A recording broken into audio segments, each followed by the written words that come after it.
What to know about the next peace deal Trump wants to broker. Donald Trump has historically shown little interest in ASEAN, the Association of Southeast Asian Nations. However, as his administration's top officials have sought to combat China's influence in the region, Trump is planning to personally attend ASEAN's annual summit in Kuala Lumpur on Sunday for the first time since 2017. His real goal, however, seems less to do with the finer art of multilateral diplomacy, which the U.S. president has shown little taste for, and more about being present for another peace deal to claim credit for. In fact, what's being called the Kuala Lumpur Accord may be the only reason Trump is going to the ASEAN summit at all. Politico reported earlier this month that Trump has already included the conflict that flared up in May between Thailand and Cambodia, two neighboring ASEAN member states, for which the U.S. helped to broker a ceasefire by leveraging trade relations in July, among the wars he's ended around the world. A list that also includes the conflicts between Israel and Hamas, Israel and Iran, Pakistan and India, Rwanda and the Democratic Republic of the Congo, Armenia and Azerbaijan, and from his first term, Egypt and Ethiopia, as well as Serbia and Kosovo. While some of those conflicts have seen peace agreements, albeit many have ongoing, unresolved tensions and even outbreaks of violence, including between Cambodia and Thailand, Trump has cited the collection that includes both some genuine achievements as well as some overstatements to burnish his credentials as a president of peace. He campaigned heavily for the Nobel Peace Prize, which earlier this month was awarded instead to Venezuelan opposition leader Maria Corina Machado, and a number of world leaders, including Cambodia's, have indulged him with nominations for next year as part of an apparent strategy of flattery, diplomacy, but whether it requires sustained political pressure. Mark S. Kogan, Associate Professor of Peace and Conflict Studies at Kansai Gaidai University in Osaka, Japan, tells Time. Will the United States take its eye off the ball? Will it continue to take interest in what's going on in Thailand and Cambodia once Trump oversees this accord?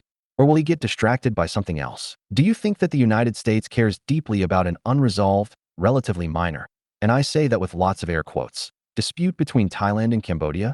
Is it on the scale of other conflicts? No, of course not. Is it deep-seated and hot? Yes, of course. But to what degree does it really impact the United States? Not very much, adds Kogan. What does Trump get out of it? The success of the accord, Kogan says, hinges on third-party monitoring that ensures both sides will observe it. And there will undoubtedly be stress tests, as he puts it, with parties trading accusations of ceasefire violations. Enforcing compliance, Kogan adds, is something that Washington theoretically has the ability and credibility to provide. But he's not alone in being skeptical. Thai scholar Pavan Shashavalpongpan, a professor at the Center for Southeast Asian Studies at Kyoto University in Japan, tells Time that Trump's involvement in peacemaking in the region appears to be a transactional one. The sustained external pressure necessary for enforcement will probably disappear once the signing ceremony is over. The accord itself is also up in the air still. Malaysia's Prime Minister Anwar Ibrahim, this year's rotating ASEAN chair, said Thursday that details of the agreement are still being ironed out, while Cambodia has shown enthusiasm to give Trump a win, with a spokesperson for the ruling party saying on October 15th, "We are ready at any time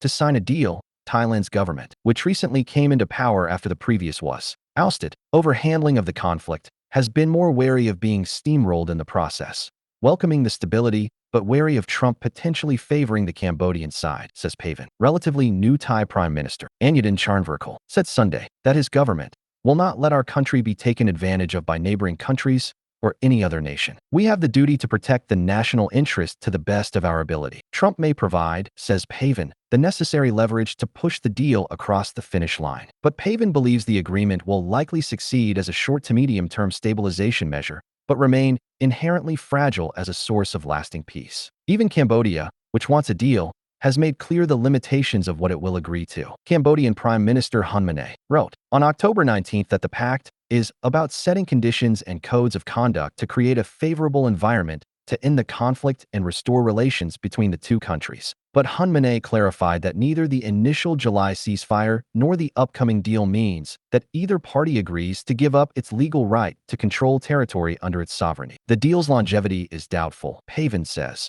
because it fails to resolve the underlying border dispute over territory and historical maps. It merely postpones that conflict.